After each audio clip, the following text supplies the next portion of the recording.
तो hello guys, welcome back to my YouTube channel. तो आज हम इस वीडियो में बात करने वाली कि एसडी की जो बाइक्स है, तीन बाइक्स है, एसडी एडवेंचर, स्क्रैम्बलर और रोडस्टर। तीनों बाइक्स में कॉमन इश्यूज़ क्या क्या आ रहे हैं और कॉमन इश्यूज़ जो आ रहे हैं उसको सोल्यूशन क्या क्या है। अगर कोई चीज़ ऐसी है कि उसको सोल्यूशन है ही नहीं, तो मैं आपको लिस्ट एक बता देता हूँ कि क्या क्या प्रॉब्लम्स कॉमन आ रहे हैं। मैं रेफरेंस बताता हूँ कि 260 प्लस लोग हैं। एक ग्रुप है एसडी महाराष्ट्र नाम से, जिसमें मैं हूँ। उसमें रोज़ लोग कोई ना कोई प्रॉब्लम डालते कि मेरे गाड़ी में ये प्रॉब्लम आ रहा है, वो प्रॉब्लम आ रहा है, लोग सोल्यूशन देते हैं। तो मैंने सोचा कि ऐसा एक वीडियो बना लूँ कि एक ही वीडियो में सारी बातों को कवर करके उसके सोल्यूशन के साथ मैं बता दूँ। तो मैंने आपको एक लिस्ट बताता हूँ क्या क्या है। गैसकेट लीकेज है, जो अपर बॉडी है, हेड इंजन का, उधर से ऑयल लीक हो रहा है। रस्टिंग इशू आ रहा है। एवरेज दे रहा मतलब एवरेज कम दे रहा है गाड़ी। जीपीएस जो इसमें एडवेंचर में, वो 50% लोगों का वर्क नहीं होता है। उन 50% में मैं भी हूँ। आगे की बात, हीटिंग इशू कम नहीं हो रहा है। मतलब पहले पहले शुरू शुरू में शोरूम वालों ने बताया कि एक दो सर्विसिंग के बाद हो जाएगा कम, थोड़ा कम हो जाएगा। हाँ, थोड़ा कम हुआ, मतलब इतना कम नहीं हुआ कि प्रॉब्लम सॉल्व ही हो जाए। सॉल्व नहीं हुआ है, मेरे हिसाब से प्रॉब्लम है, तो उसके लिए एक सोल्यूशन है। मैं आपको सोल्यूशन वीडियो में आगे चल के बताऊँगा। और बिल्ड क्वालिटी जो मैंने पर्टिकुलरली फेस किया है, मतलब बहुत लोग ऐसे नहीं कि मतलब एक एक डेढ़ डेढ़ साल हो गए गाड़ी पीछे गिरे नहीं हैं। तो मैं गिरा हूँ 2 बार। मुझे पता है कि कहाँ मुझे दिक्कत आ रही है और कहाँ आपको भी दिक्कत आ सकती है। तो मैं बता दूंगा आपको पहले ही, तो वो आपको पता चलेगा। उसका कोई सोल्यूशन नहीं है तो वो अपने हाथ में नहीं है, फिर भी एक आपको प्रॉब्लम बता दूंगा। और दूसरा है मेन स्टैंड। मेन स्टैंड बहुत जगह लगता है यार, इतनी बड़ी गाड़ी होती है तो तीनों गाड़ियों में मेन स्टैंड नहीं है। तो मेन स्टैंड के लिए मैं आपको बताऊंगा कि आगे बताता हूँ, जाने दो। हाँ, सडन ब्रेक डाउन हो रहा है। बहुत गाड़ियों का सडन ब्रेक डाउन हो रहा है, कहीं पे बंद हो जा रही है और मतलब गाड़ी चालू नहीं हो रही है। तो उस टाइम पे आर एस से एक चीज़ है जो काम आ सकती है। बाकी चीज़ काम नहीं आ सकती, मतलब मेरे हिसाब से आर एस से काम आएगा।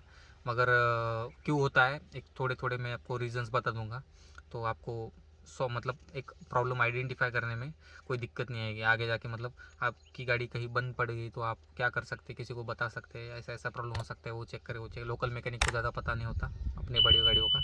अगर उसको पता हो तो अच्छी बात है, नहीं पता हो तो ये चीज़ें आप उसको बता सकते हो। तो ये चीज़ बात करते हैं। बाकी एक्सेसरीज क्या क्या बिठा सकते हो, क्या क्या सेफ़ एक्सेसरीज है। सेफ़ मतलब जो साउंड सेफ करते हैं और जिसका यूज़ भी है तो वही बिठाना चाहिए ज़्यादा। उसके अलावा कुछ ज़्यादा बिठाना नहीं चाहिए, क्योंकि गाड़ी ऑलरेडी बहुत हेवी है। उसके ऊपर से तुम एसेसरीज बिठाते जाओगे तो फिर कोई मतलब नहीं बनेगा उस चीज़ का। तो अपन शुरू करते हैं कि गैसकेट लीकेज कैसे हो रहा है। गैसकेट लीकेज क्या हो रहा है कि जो ऊपर का हेड है इंजन का, हेड में से गैसकेट रिंग जो आती है जिधर बिठाते हैं, वो उधर से लीक हो रहा है बहुत लोगों का। तो मतलब 95% लोगों का ये प्रॉब्लम आ रहा है। तो उसके लिए सोल्यूशन एक ही है कि जल्दी से जल्दी सर्विस सेंटर जाओ, सर्विस सेंटर वालों को बोलो कि ऐसा ऐसा हो रहा है। और वारंटी में कवर हो जाता है गैसकेट। ज़्यादा महंगा भी नहीं होता, ऐसा कुछ नहीं, कुछ कोई लेता नहीं है तो वारंटी में लेता, मतलब वारंटी में हो जाता है। मेरा तो हो गया वारंटी में हो जाता है। मगर एक दिन गाड़ी रखना पड़ता है उधर पे, क्योंकि वो बिठा के एकदम प्रॉपरली सील होना चाहिए इस वजह। तो मुझे लगता है कि गाड़ी बनाते टाइम थोड़ा गड़बड़ में बना दी भाई, तो उसका स्केटिंग थोड़ा सा सबका प्रॉब्लम आ रहा है। ये तो शुरू में होगा ये चीज़, और ये चीज़ जल्दी करा लीजिए। मैं मेरा इंसिडेंट बताता हूँ। मेरा हुआ ऐसा था कि शुरू में मैंने थोड़ा सा इग्नोर किया उस चीज़ के लिए।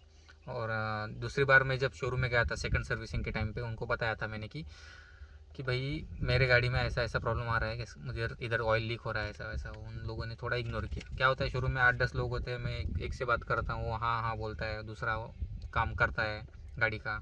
जो बाहर गाड़ी कलेक्ट करने वाला होता है सर्विसिंग के टाइम पे, उसको थोड़ा ध्यान नहीं रहता, वो लिख के नहीं लेता बराबर चीज़ें। तो उस वजह से क्या होता है, दिक्कत हो जाती है कि उनको पता ही नहीं चला ऐसे मेरे गाड़ी के इंसिडेंट जो हुआ था उस टाइम पे। और उन्होंने गाड़ी धो दी सर्विसिंग के बाद। ऐसा हुआ कि मुझे लगा इन्होंने कर दिया है सॉल्व।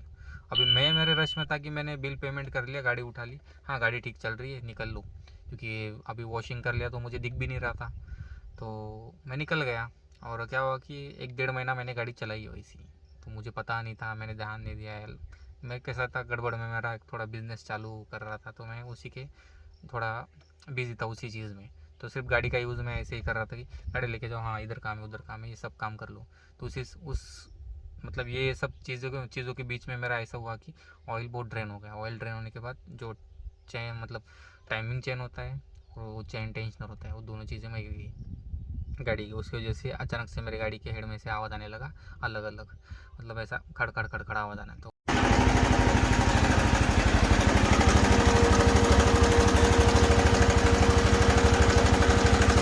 मेरी फट गई। मुझे लगा कि इतने जल्दी पिस्टन में से आवाज़ कैसे गया, मतलब हो गया क्या अपने गाड़ी का काम। अभी ऐसे लगा था, डर गया था। गया उधर उधर उन्होंने बताया कि ऐसा ऐसा काम हुआ है। अभी गलती तो उनकी भी है और गलती मेरी भी है कि मैंने ध्यान नहीं दिया, और गलती उनकी है कि उनको बता के भी उन्होंने वो सॉल्व नहीं किया, मतलब उस टाइम पे। तो पहले शुरू में मैं गया, मुझे ऑयल चेंज कराना पड़ा, क्योंकि मतलब ऑयल रिफ़िल कराना पड़ा पूरा। तो वो एक मेरा खर्चा हो गया।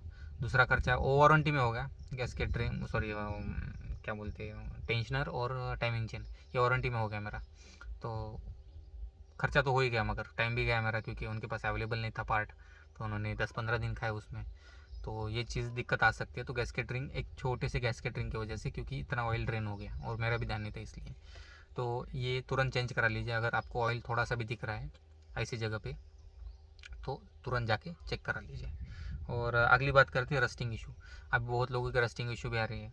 देखिए हम हमारा जो ग्रुप है, 260 लोग हैं, आपको जो बताया, उसमें से लगभग 70% या 60% पकड़ लीजिए वो बॉम्बे के। अभी क्या होता है, बॉम्बे में बहुत ह्यूमिडिटी है और गाड़ी पूरा मतलब ऐसा मेटल का बना हुआ है। और ह्यूमिडिटी की वजह से क्या होता है ना, वो जो मॉइस्चर है ना कंटिन्यूसली, जो वियर एंड टियर वाले पार्ट होते हैं उधर पे होते हैं। अभी वियर एंड टियर वाले पार्ट कौन से, स्क्रू, जो स्क्रू होती है बिठाए हुए, अभी वो वेयर एंड टियर है। तो वेयर एंड टियर में क्या होता है, ऊपर का जो पाउडर कोट है वो निकल जाता है। तो पाउडर कोट निकल जाने के बाद क्या होता है, उसके ऊपर रस्टिंग आने लगता है। आप भी देखिए आपके गाड़ियों में, जिधर पे स्क्रू वगैरह ज़्यादा होगी उधर पे ही रस्ट होगा, जिधर पे फ्रिक्शन वगैरह, तो बाकी चीज़ों पे नहीं है। तो उसके लिए सोल्यूशन तो ऐसा कुछ है ही नहीं मेरे पास तो। क्योंकि आप उसको कोट कर सकते हैं, कोट करने के बाद भी कोई मतलब एक दिक्कत आ ही सकता है कि वेयर एंड टियर वाला पार्ट है तो होगा ही। तो मतलब वो अपन इतना ध्यान रख सकते हैं कि वो जो रस्टिंग आ रहा है वो अपने गाड़ी के दूसरे पार्ट तक ना आए। तो चेंज करा सकते हैं उस स्क्रू को, बोल्ट को, जिसको भी हो रहा है। तो एक सोल्यूशन है, बाकी दूसरा कुछ सोल्यूशन मेरे तरफ से नहीं है। बाकी अगली बात करते हैं लो एवरेज। मेरा भी गाड़ी मतलब लगभग दे रहा है सिटी में 26-27 ऐसा गाड़ी दे रहे हैं। ठीक है मतलब, मगर मेरे भाई का एक थोड़ा ज़्यादा इशू आ रहा है। मेरे भाई को 24-22 ऐसा दिखा रहा है। तो मेरे हिसाब से ये एवरेज क्यों दे रहा है, एक तो जो फ़िल्टर है ना गाड़ी का, सॉरी फ्यूल का फ़िल्टर है वो चेंज करा लीजिए, क्योंकि वो थर्ड सर्विसिंग के टाइम पे उन्होंने मैनुअल में रिकमेंड किया है कि फ़िल्टर चेंज करा लीजिए। एक चीज़ ये हो सकती है। दूसरी चीज़ हो सकती है लो क्वालिटी फ्यूल डालेंगे। अभी मैं कंपनियों के नाम नहीं लूँगा कौन सा लो क्वालिटी वगैरह है, मगर बेटर जो है मैं बता सकता हूँ, शेल वाला आप डाल सकते हो। शेल का पेट्रोल अच्छा होता है। शेल का नॉर्मल जो होता है, पावर भी डालने की ज़रूरत नहीं है, शेल का नॉर्मल आप डाल सकते हो, वो भी अच्छा है। तो और दूसरा एक चीज़ है कि जब सिटी में राइड कर रहे हो आप, अगर बहुत रश राइडिंग कर रहे हो तो फिर ये दिक्कत आएगा ही आएगा। नॉर्मल चला रहे हो तो दिक्कत नहीं आएगा सर, क्योंकि राइडिंग के इस पे भी डिपेंड करता है कि अपन गाड़ी कैसे चलाते हैं। अगर बहुत ज़्यादा रश राइडिंग कर रहे हो तो एवरेज नहीं देगा अपने को। तो थोड़ा थोड़ा एवरेज सिर्फ चीज़ें भी है, ये चीज़ें ज़्यादा हाथ में नहीं है। हाथ में जितनी चीज़ें वो अपन कर सकते हैं, उसमें एवरेज दे रही है नहीं परोड़ रही तो आप उस आपका कॉल है, आप देख लीजिए। मुझे तो परोड़ती, मुझे गाड़ी बहुत अच्छी लगती है, तो ये मेरा कॉल है। ठीक है, तो जो हाथ में चीज़ है उनको संभालो, जो हाथ में नहीं है वो तो आप डिसाइड कर लो फिर इसके साथ आगे जाना है या नहीं जाना है। बाकी जो हीटिंग इशू है, हाँ ये सबसे इम्पोर्टेंट है। तीनों गाड़ियों में बहुत हीट इशू है भाई। और सबसे ज़्यादा एडवेंचर में क्यों है, एडवेंचर का हाइट ऊपर है और जो हवा है पूरा पैरों पे आता है, ऐसा पैर पूरा मतलब ऐसा लगता है कि पूरा जल जाएगा पैर, इतना गर्म लगता है। अभी धूप का सीज़न चालू है ऊपर से, और उस वजह से बहुत प्रॉब्लम आ रहा है मुझे भी। तो मैंने ऐसा कुछ सोल्यूशन अभी मतलब अप्लाई नहीं किया है मेरे गाड़ी पे। एक बंदा है निखिल नाम का, जो बंदा हैदराबाद का है, वो भी यूट्यूब के वीडियो बनाता है। उन्होंने बताया कि एक ये कूलेंट है वो चेंज करना पड़ेगा। जो नॉर्मल कूलेंट है जो सर्विस सेंटर में चेंज करा दिए, वो कूलेंट से कोई फ़र्क नहीं पड़ रहा है, तो उसने एक दूसरा कूलेंट लिया है। ये देखिए इंजन ऑयल का, इंजन आइस नाम है इसका, इंजन आइस। तो इंजन आइस ये आप कूलेंट चेंज करा सकते हो। पूरा प्रोसीजर उसने उसके वीडियो में बता दी है, मैं डिस्क्रिप्शन में उसके वीडियो की लिंक दे दूँगा, आप देख लीजिए।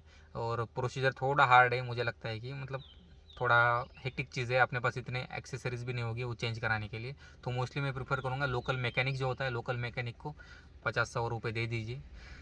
कोई ज़्यादा भी लेगा होगा, सिटी के ऊपर डिपेंड करता है क्या रेट लेते हैं। मेरा जो मैकेनिक है पहचान वाला 50-100 रुपये ले लेगा, वो कूलेंट चेंज करा के दे देगा। तो एक उसका प्रोसीजर है, वो प्रोसीजर देखने के लिए आप सिर्फ उसका वीडियो देख सकते हो। बाकी चेंज कराने के लिए मुझे ऐसा लगता है कि आप लोकल मैकेनिक के पास ही जाना चाहिए। बाकी इससे मतलब बहुत कम हो जाएगा। बहुत मतलब अभी क्या बता सकता हूँ, मुझे पता नहीं है, मैंने सोल्यूशन निकाला ही नहीं।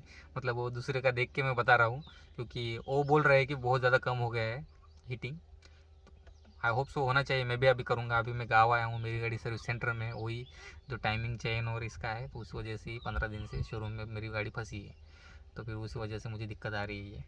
और मैं जैसे गाड़ी उधर से आएगा मैं तुरंत ये कूलेंट डालूँगा, देखूँगा, फिर उसके बाद एक शॉर्ट बना दूँगा। उस शॉर्ट में आपको समझ जाएगा कि कितना अच्छा वर्क कर रहा है। बाकी एक प्रॉब्लम आ रहा है कि मेन स्टैंड चाहिए यार। हाँ, गाड़ी तो मुझे भी लगता है कि हेवी है यार। और हेवी गाड़ी में मेन स्टैंड नहीं है एक तो ऊपर से। हाँ, मेन स्टैंड की वजह से क्या होता है ना, ग्राउंड क्लियरेंस कम हो जाता है। मगर एक हमारे ग्रुप में बंदा है जो मुंबई का है, वो डिज़ाइन कर रहा है अभी फ़िलहाल, और उसके वीडियो वगैरह कुछ डाले नहीं उसने। तो 3000 के अराउंड कुछ आ जाएगा, ऐसा बोल रहे हो। मगर वो स्टैंड जो इसको भी फ़र्क नहीं पड़ेगा, मतलब जो ओवरऑल हाइट है, ग्राउंड क्लियरेंस है, उसको भी फ़र्क नहीं पड़ेगा। और दूसरा मुझे सिर्फ एक ही दिक्कत है कि स्टैंड बनाते टाइम जो उसका बेस आता है, बेस ऐसा बाहर आता है। बेस बाहर आएगा तो चैन अगर अपनी लूज़ हो जाती है। कैसा है, ये चीज़ों पे अपन रोज़ रोज़ ध्यान नहीं देते। जो चीज़ बहुत लोग वेले होते हैं, बैठे रहते हैं, वो ध्यान दे सकते हैं भाई। मैं तो नहीं दे सकता, सच बता रहा हूँ, क्योंकि मुझे वो मेरा एक बिज़नेस है, बिज़नेस भी चलाना होता है, ये भी देखना होता है, वो भी देखना होता है, राइड को जाना हो, संडे को जाओ, इतना नहीं देख सकता मैं हर चीज़। जब तक वो मुझे फ़ील नहीं होगा, जब फ़ील होगा तब देखने लगूँगा मैं। मगर उसके बीच में कोई इंसिडेंट नहीं होना चाहिए। और जो बेस आ रहा तो बाहर, उस वजह से एक ऑनलाइन है मैड मॉक या कुछ ऐसा है, उसका ऑनलाइन उसका बेस आ रहा है चैन की इतना नीचे।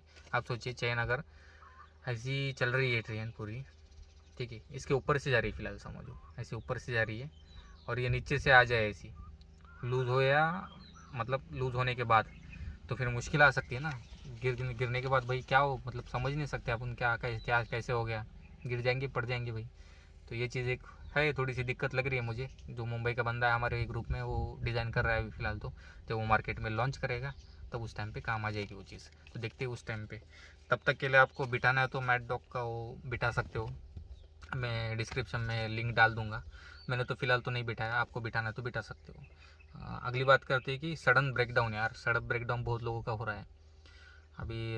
सडन ब्रेकडाउन किस वजह से होता है बताता हूँ। अभी टेम्परेचर भी थोड़ा वेरी कर रहा है, धूप के सीज़न में भी बारिश गिर रहा है, और खतरनाक धूप भी हो रहा है। तो मेरी गाड़ी पहले शुरू में तो कुछ दिनों में 1-2 बार मेरी गाड़ी बंद पड़ी है इसी राइड के टाइम पे। तो एक बार बहुत बड़ा धक्का दे दिया मेरी गाड़ी ने। सुबह 5 बजे राइड की थी, और मैं उस टाइम पे वॉलंटियर था कि पुणे के बंदे को लेकर लोनावाला में जाओ। तो मेरी गाड़ी सुबह 5 बजे में उठ के निकलने वाला था। 5 बजे मैं चालू कर रहा हूँ, मेरी गाड़ी चालू ही नहीं हो रही, क्या हो गया पता नहीं। पहले स्टार्ट में चालू हुई, थोड़ा सा आगे गई, बंद, डायरेक्ट ब्रेकडाउन हो गया, पता नहीं किस वजह से। फिर मुझे समझा कि मैंने बहुत कोल्ड स्टार्ट किया था, मतलब ऐसा गाड़ी बहुत ठंडा था उस टाइम पे, और स्टार्ट करके तुरंत निकलने वाला था। तो थोड़ा सा इंजन को ये होने दो, गर्म होने दो, वार्म होने दो थोड़ा सा, और उस वजह से भी नहीं होता। और अचानक से एक आधे बार क्या होता है कि अपन तुरंत स्टार्ट करते निकलने लगते हैं, तो उस टाइम पे फ्यूज़ उड़ जाता है गाड़ी का। तो फ्यूज़ जो होता है, अपने सामने वाली सीट है, जो अपने पीछे वाली सीट के बीच ये दिए होते हैं ना, जो पानी वगैरह दिए होते हैं, उसी पानों से खुल जाता है सामने वाला सीट भी। उसके नीचे एक डिब्बी है छोटा सा, उस डिब्बी के इसमें फ्यूज़ है। तो उसको खोल के देख लीजिएगा जला हुआ है क्या। ये नॉर्मल एक सोल्यूशन दे रहा हूँ उस टाइम पे आपको देखने के लिए। अगर नहीं हो रहा है, उसमें कोई प्रॉब्लम नहीं है, सब चेंज करा के देख लीजिए। अगर उसमें कोई प्रॉब्लम नहीं है, सीधा मैं बोलता हूँ गाड़ी को धक्का स्टार्ट करिए। धक्का स्टार्ट मतलब 40-50 के स्पीड तक धक्का मारिए, और उसके बाद चालू करिए, गाड़ी चालू हो जाएगी। मेरा गाड़ी ऐसे सोल्यूशन में, ऐसे मतलब यही सोल्यूशन पे स्टार्ट हुआ है मेरा गाड़ी। सुबह 5 बजे आपको आर से काम नहीं आएगा, सुबह 5 बजे शोरूम नहीं मिलेगा, या कोई लोकल मैकेनिक भी नहीं मिलेगा। तो ऐसे मौके पे यही चीज़ें काम आती है। तो बेसिक चीज़ बता रहा हूँ कि ऐसे एक तो धक्का स्टार्ट करो। धक्का स्टार्ट नॉर्मल स्पीड पे नहीं होगा, 10-20 के स्पीड पे, एकदम 40-50 के स्पीड पे जाओ। दूसरा तीसरा गियर डालो, दूसरे गियर पे उठाओ। मेरे तरफ से तो मेरे हिसाब से तो दूसरे गियर पे उठ जाती है गाड़ी 40-50 पे। अगर उस पर नहीं हो रहा है तो फिर फ्यूज़ चेक करो, सिंपल। फ्यूज़ चेक करो, उसमें भी नहीं हो रहा है तो फिर आपको रुकना ही पड़ेगा, और कोई चारा नहीं है आपके पास, और कोई भी सोल्यूशन नहीं है उस टाइम पे, क्योंकि यही सोल्यूशन है जो हैंड टू हैंड हो सकते हैं तुरंत उधर पे एक बंदे के हेल्प से ही बस, या सिंगल बंदे के हेल्प से ही। और अगली बात करते हैं एक्सेसरीज़ की। एक्सेसरीज देखिए क्या क्या बिठानी चाहिए। मेरे हिसाब से एक्सेसरीज़ में नकल गार्ड हो गए एक, और लगेज के लिए आपको चाहिए हो तो टॉप बॉक्स बिठाइए, पैनिस बिठाइए, वो तो बजट पे डिपेंड करता है। नॉर्मल आप सैडल बैग्स भी बिठा सकते हो, पीछे टैंक टेल बैग भी आता है, अभी नए नए बैग्स आ रहे हैं टेल बैग के, मतलब ऐसे जो शेप में आ रहे हैं, वो भी बिठा सकते हैं। कैरियर बिठा लीजिए और बिठाना है तो। बस इतना याद रखिएगा, आप जब भी बड़े बड़े सामान आपके गाड़ी पर लाद रहे हो तो सेंटर ऑफ ग्रेविटी जो होता है उसका ध्यान रखिए। सेंटर ऑफ ग्रेविटी बिगड़ना नहीं चाहिए, क्योंकि राइट में बांध रहे हो तो फिर ऐसा होगा कि राइट में ज़्यादा गाड़ी झुकेगी। बड़े राइड पे जाओगे तो क्या हो रहा है ना, आपको पता नहीं चलेगा आप बैलेंस कर रहे हो गाड़ी को ज़्यादा, राइट साइड में थोड़ा वेट ज़्यादा डाल दिया, आपको पता नहीं चलेगा आप बैलेंस कर रहे हो। मगर एट द एंड जब 100 किलोमीटर चलाएंगे ना, उस टाइम पे समझेगा कि यार राइट साइड के बॉडी में बहुत दर्द हो रहा है, क्योंकि आप रेजिस्ट कर रहे हो उसको, आप रेजिस्ट कर रहे हो, उस वजह से क्या हो रहा है, राइट साइड में ज़्यादा ये हो रहा है, तकलीफ हो रहा है। तो ये चीज़ आती है। और दूसरा चीज़ बैलेंस आउट भी हो सकता है, कई चीज़ों पे फास्ट अपन निकलना ट्राई करते हैं कि जैसे कुछ होता है। अभी ये इंसिडेंट कैसे है ना, ये रोड पे होते हैं, किसी के साथ होते हैं, किसी के साथ नहीं होते हैं, वो तो डिपेंड करता है अभी। मगर सेफ साइड अपने को जाना है तो थोड़ा बैलेंस करके चलो गाड़ी पे सामान। सैडल बैग रख रहे हो तो 2 सैडल बैग रखोगे, इस साइड में समझो एक 8-10 किलो का वेट हो गया तो इस साइड में भी 8-10 किलो हो जाए, ऐसा कुछ कर दो। पत्थर भी रख दो चलेगा, कोई दिक्कत नहीं है, अपनी गाड़ी उतने वेट लेकर भी 100 का मतलब स्पीड पे अच्छे से चल सकता है। तो फिर ऐसा ये बैलेंस करना ज़रूरी है। जो जेरी कैन लगा रहे, जेरी कैन एक ही लगाएंगे, उसमें 5 लीटर फ्यूल भर देंगे तो एक साइड में हो गया वेट, हो इस साइड में भी कुछ चाहिए, जो सेंटर ऑफ ग्रेविटी है ना वो रहना चाहिए बस गाड़ी का, इतना ध्यान रखो, वो चीज़ बहुत इंपॉर्टेंट है। और एक्सेसरीज में बाकी चीज़ें बिठा सकते हो कि आपको बिठाना है तो फिर सामने छोटी चीज़ से लेकर बड़ी चीज़ में आपको बता सकता हूँ। छोटी चीज़ बोलेगे तो आप जो अपने ब्रेक का फ्यूल होता है उसके कैप भी मिलते हैं, जो रेडिएटर ग्रिल होता है उसका भी कवर मिलता है, नीचे से इंजन गार्ड भी मिलता है। क्या बोलते हैं ये, रुक जाओ मेमोरी कॉल हाँ, इथं रिमोट आहे त्यांना वाढव आवाज, थांब मी आलो 5 मिनटं व्हिडिओ पण, तो सॉरी। तो क्या बात कर रहा था मैं, हाँ रेडिएटर का ग्रिल होता है उसका भी कवर आता है। और पीछे सॉरी नीचे जो ये आता है अपने टैंकेज आता है, टैंकेज भी आता है अलग सा, दूसरा भी है मैंने देखा है, जाना है कुछ तो ऐसा है। सामने ग्रिल आता है अपने हेडलाइट के लिए, हेडलाइट का ग्रिल बिठाओ वो काम की चीज़ है, क्योंकि बहुत बड़ा हेडलाइट है, सामने से कुछ उड़ जाता है तो ब्रेक हो जाएगा भाई, महंगा दिख रहा है महंगा तो दिख रहा है मुझे, क्योंकि एक इंडिकेटर मैंने पूछा था 2000 रुपये का, 1800-2000 रुपये का बोल रहे थे, हेडलाइट तो बहुत महंगा होगा तो उसको संभालो, वो भी काम की चीज़ है। उसके बाद बैग्स में आए तो फिर सैडल बैग यूज़ कर सकते हो, टैंक बैग यूज़ कर सकते हो, टॉप बॉक्स यूज़ कर सकते हो, पैनल्स यूज़ कर सकते हो, सब बैठ जाएगा अपनी गाड़ी पे। हाँ रोस्टर और स्क्रैम्बलर के बारे में उतना पता नहीं, एडवेंचर में तो सब बैठ जाएगा, उसका कोई दिक्कत नहीं है। और उतनी फिटिंग्स के लिए जगह भी है अपने गाड़ी पे एडवेंचर पे। स्क्रैम्बलर पे भी आई थिंक बैठ जाएगा, पैनर्स नहीं बैठेंगे, टॉप बॉक्स तो बैठ जाएगा, मैंने देखे 2-3 चीज़ों। रोस्टर में ऐसा मुझे कुछ पता नहीं, रोस्टर पे ज़्यादा बाहर लोग जाएंगे मैंने उस पर, और बिठाते हैं तो उसमें ज़्यादा सैडल बैग्स बिठाओ, सैडल बैग्स बहुत काम की चीज़ है। वैसे भी सैडल मुझे लगता है पैनर से अच्छा सैडल बैग है, क्योंकि वो फ्लेक्सिबल होता है और चीज़ें अपन बहुत सारी रख सकते हो उस। मैंने टॉप बॉक्स लिया है फ़िलहाल। हाँ टॉप बॉक्स काम की चीज़ है मुझे, क्योंकि मुझे कुछ चीज़ें सेफ़ रखनी है राइड पे भी, जैसे मेरे पास ड्रोन है, एक्शन कैमरा है, हेलमेट है, ये चीज़ें मुझे थोड़ी सेफ़ रखनी है, तो उस वजह से मैंने टॉप बॉक्स लिया जिसमें लॉक भी आता है, लॉक के हिसाब से बाकी चीज़ें थोड़ी मैनेजेबल है। तो बाकी बस इतने ही प्रॉब्लम है जो लोग फेस कर रहे हैं, उसके सोल्यूशन मेरे हिसाब से मैंने बताया है, सब मेरे हिसाब से बताए। सिर्फ जो कूलेंट वाला है एक वो मैंने वो निखिल जो बंदा है हैदराबाद का, उसका वीडियो देखा था और हमारे ग्रुप पे भी ऐड है वो। तो उधर भी बात हुई थी कि अच्छा वर्क करता है ये, तो मैंने अब तक नहीं किया, रिकमेंड आपको किया है सिर्फ।